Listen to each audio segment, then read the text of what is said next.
and welcome back to OJ Coaching, your stop for inspirational and educational videos for living a disciplined and a successful life. With me on the channel today is a couple who I believe will be speaking to things that will help many university students in the decision of when is the right time to get married if you get into a relationship in the university. I'll let them introduce themselves and would take it from there. Thank you so much, Pastor Pei. Thank you so much for having us. You're welcome. My name is Nonso, and this is my beautiful wife, Bella.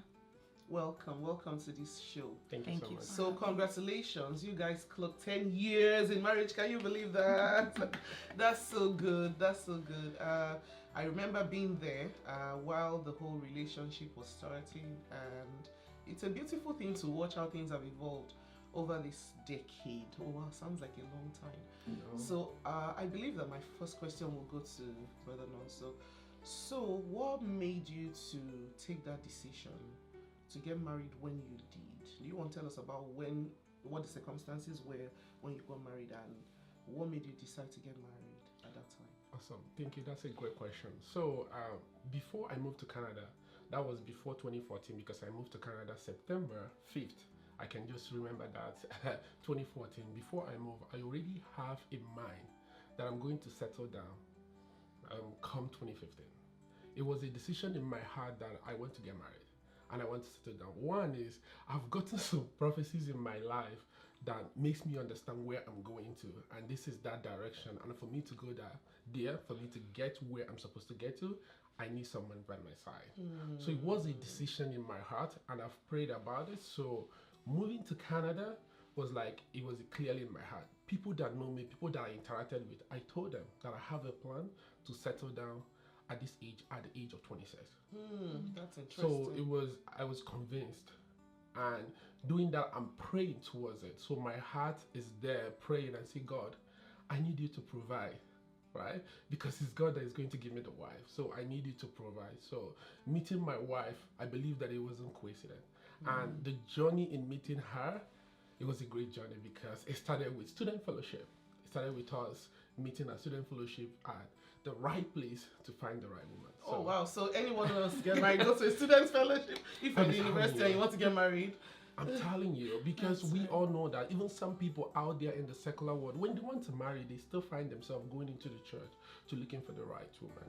So but we as Christians who are already there, that is where you find people who eat the same food with you, who hear the same teaching with you, who understand that Bible is our foundation for our life. So if they understand that, then why don't you go to where you can find the right girls? Okay. So now you brought in a caveat to that, because you said when people in the world want to get married, they go into the church to look for girls to get married. I want Bella to speak to discerning who is right and who is wrong. How did you know that he is not one of the fake people coming? Actually, for me, it sort of started in the same way as him.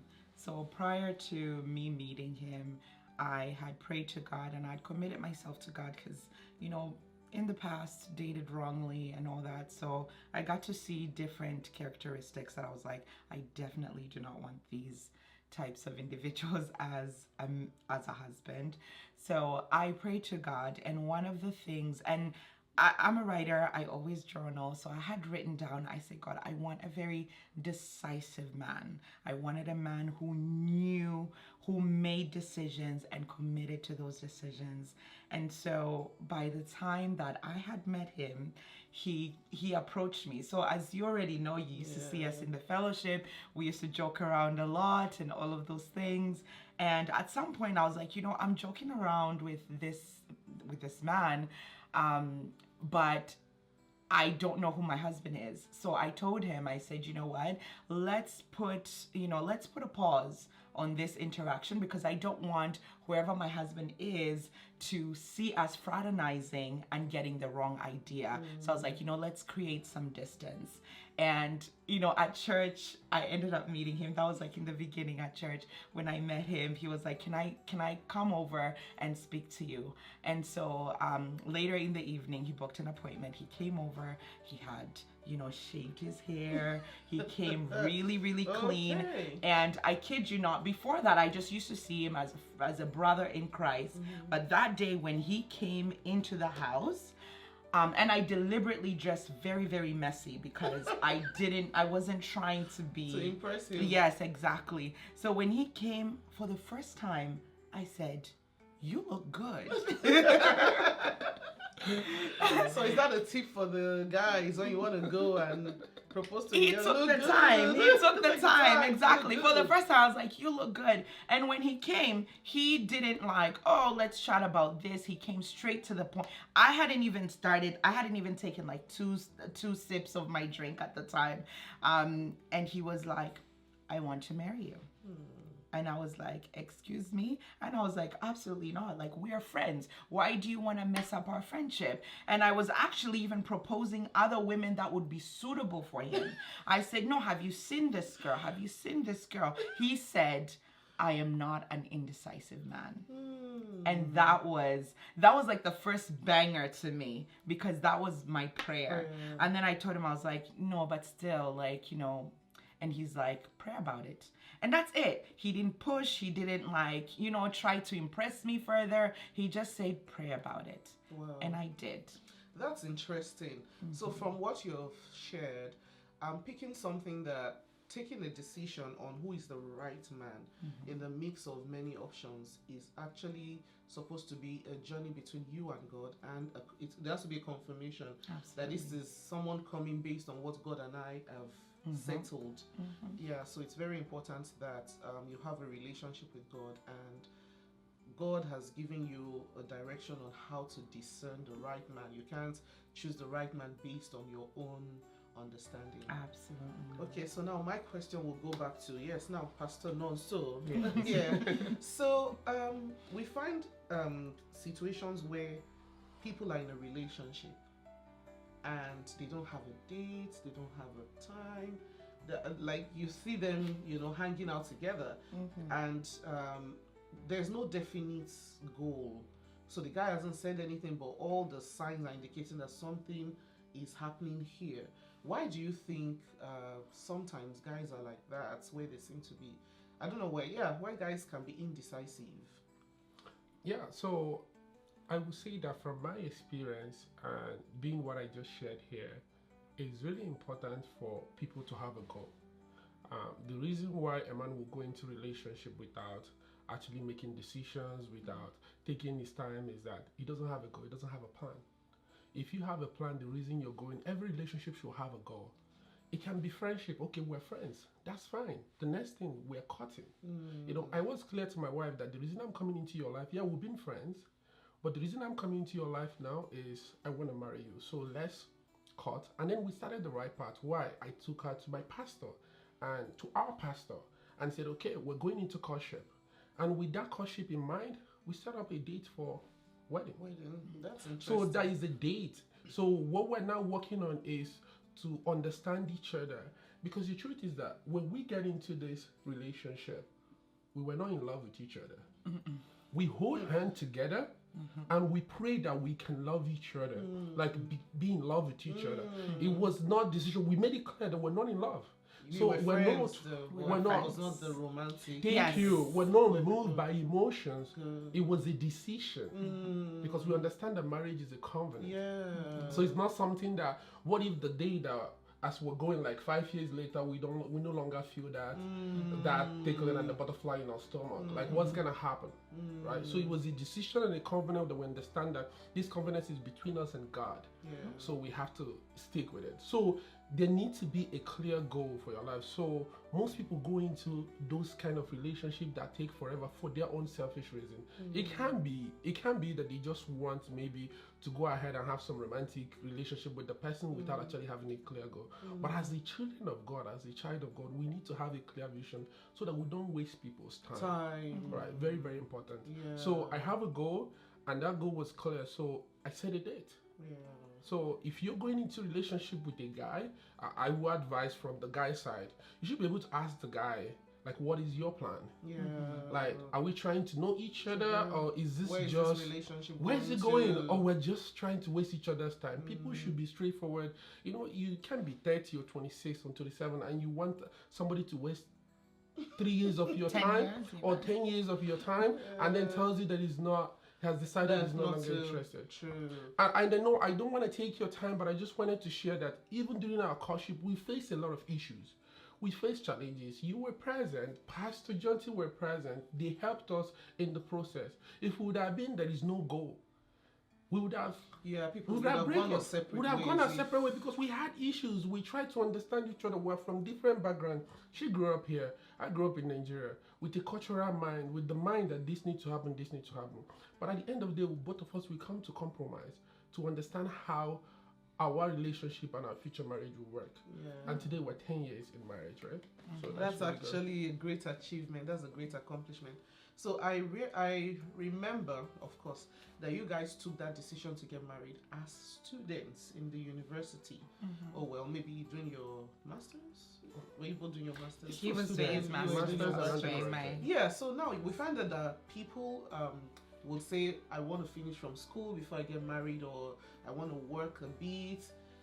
What would you advise as timelines, or how did you take that decision to get married as students? Many people don't decide to get married when they're still students. They want to finish studying and then maybe start their lives after their degrees.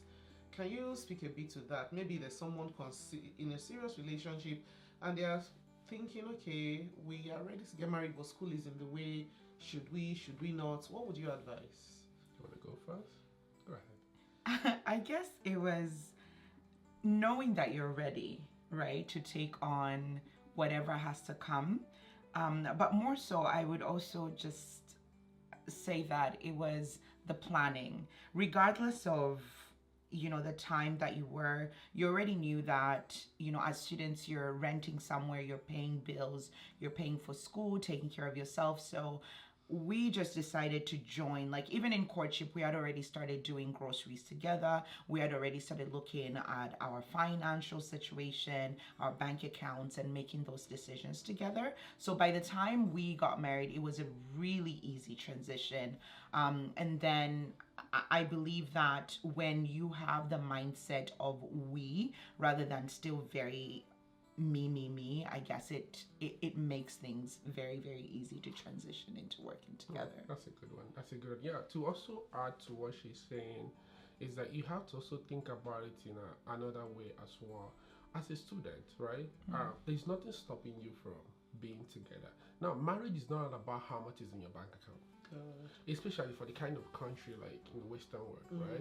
Because at the end of the day, both of us can still work as students, and she earn little, I earn little. When we bring it together, we So can as long actually as- make a bigger impact. As long as there's As- some income. That's right. We can make a bigger impact for both of us. No, it's really important to have income because at the end of the day, you guys are not going to be homeless. You have to pay for rent. You have to pay for groceries. So both of us were working, and actually at that point, I was working at A&W. I was working in a fast food, so I was earning like very little, and it was also part time because I'm a student. So at that point, I didn't have a lot. But I know that I can afford rent. I know I can afford feeding for myself. And she's working part-time as well. She can afford feeding, she can afford her rent. But when we join it together, we become a stronger force. Yeah. Because two better heads is better than one, Yeah. right? Two good heads. Two good heads is better than one. So at the end of the day, we join it together, and that didn't stop us from moving forward with our plan. So if someone already have an idea and you find someone you love and both of you kind of in the same lane and understand what you're trying to do, don't let, because you're a student and because you're not earning a lot of thousands of dollars, stop Yeah. you from working together to grow together. Yeah. So it's really important to understand that you can work with your spouse and you guys can become what you want to be by working together.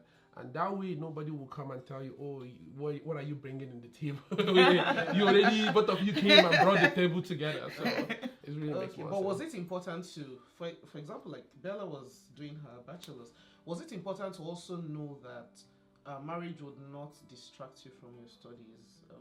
Okay, so is it that, okay, I already have a very good standing academically and I already know how to handle things, so marriage will not be a distraction? If someone doesn't have a good academic stand, would you think that it's better if they weren't getting married as students? For me, I would say that this is where the type of partner you choose is really important, because I remember like I do have a very bad habit of like procrastinating. And I remember he would literally come and push me and say, "Hey, you have a paper to write. Get up and write your paper." Or, you know, like if I have any other things coming up, he always ensured that he would, you know, take me there. Or like there are times when he was working, he would drive back to drop me off to class and all of those things. So he was really diligent. He really took my issue as his own. So as long as you're both for each other, for each other's progress and success, I believe that it can be done. Yeah. No, that's a good point, and I know that for us, we got pregnant immediately, right? You guys are bold. And then we had our first baby, which could be challenging for someone who is, like you mentioned, struggling with their academics. So it would really be advisable to, maybe if you're still in school and you're studying and both of you get married, maybe you wait to finish kind of your studies before getting pregnant. Maybe that may help, because when you have extra child, that child is not considered, you know. And if your partner needs to work to sustain the house, he may not be at home, and here you may not get any help, right? At that point, it can become burden to you guys. So it would be advisable to maybe hold on and giving birth. But your husband is not a baby, right? At the end of the day, I don't know, but I'm just saying. But so it would be like that. You're getting extra support. You're getting someone who can help you with your paper, who you can say, "Hey, do you understand this? Can you help me find out what this is?" And they will be there to support you. So you're getting another backbone and support for your academics. So I don't see it as a disadvantage. Interesting. So based on what you've both shared, it stands out that marriage is supposed to be a very intentional journey. Absolutely. And a journey that you don't take mindlessly. You look at all the moving parts, especially now we're speaking to students when it comes to the decision of when to get married, who to get married to, and how to navigate a new married life. It's something very intentional. You need to think of how things are going to keep working for both of you after that decision is made. Thank you for sharing that. I just wanted us to speak to those who are navigating that path. Because I would rather you get married, even if you're still a student, and your coming together can work, rather than already living as partners and you're messing up the foundation of what should be a good married life. Because some people end up doing everything married couples do without actually taking the proper step to be married. So you can actually do things legally, do things properly, lay the right foundation. If you're still studying, there are ways in which it can work, rather than get into a situation where you might both feel so ashamed that you have put the cart before the horse. Just do things properly. So that's one of the things we want to present today. Before we round up, I want you to give some advice. Just give advice to young men, to young women about marriage. All right. Okay. Maybe before, during, after, just something that would help. All right. The advice that I would give to young people, you mentioned something when you were speaking. You mentioned foundation. Foundation is really important. You can't build without foundation. The truth is that we know that each marriages will experience their own unique issues. They will have their own challenges. But what end up helping you is the foundation. Because if the foundation is not strong, definitely it will be hard for you to stand in those time of challenges. So it's really important to start right. Right? When you start in the wrong foundation, it will crash. It's just a matter of time. And that's why you hear that a lot of marriages are crashing, a lot of those things, because the foundation is faulty. So you need to start on the right foundation. So I would advise people, look for mentor, look for your pastors, look for people that you can listen to. I will never marry a woman who does not have anybody they listen to. And I believe you will not marry a man who don't have anyone they answer to. Because when they make up their mind, nobody can call them to order. So I really advise you, before you take that step, ask that man or ask that woman, who is your leader? Who do you listen to? Who is your mentor? If they don't have one, try to help them and say, let's find one. Do you have a pastor's wife? Is one of the best person in that position to help. Do you have leaders in your church who can talk to that person when they are not understanding or seeing it in the right path? They can direct them, right? So that is the advice. Make sure that whoever you're marrying has someone they are listening to, Mm-hmm. make sure you start on the right foundation. Don't rush into things to destroy the foundation of something you're going to build in future. So, and it's a long time journey. It's Yeah. not, it's lifetime, right? For Yeah. better, for worse. Yes. So you really have to think in that direction. Make sure you have a strong foundation and start right. That would be Thank my you. advice. Yeah, I think for me, I would say that you really have to yield to God and have a relationship with God, because for me, I can say that when I started seeing my marriage flourish is when I really committed to seeking God more and further. And I think you can even say, like, there was a certain time where you just find me smiling, and, like, you know, he'd be like, why are you smiling? I'm like, no, I'm reading the word and all of these things. So, like, the more I started to see God, the more I started to expand in the way that I loved him and the way that I got to see him. I guess maybe God was expanding my view of him as a man. So I believe that relationship with Christ, because in the first few years when the tensions begin, you may think that you made a bad decision, or like, oh, maybe this is wrong. But as time goes on, when you are yielding to Christ and you're both working on your relationship with Christ, you end up meeting yourselves at one point being much more united and much more connected. So, like, don't get into marriage without God being your head and leading you. He's definitely the glue.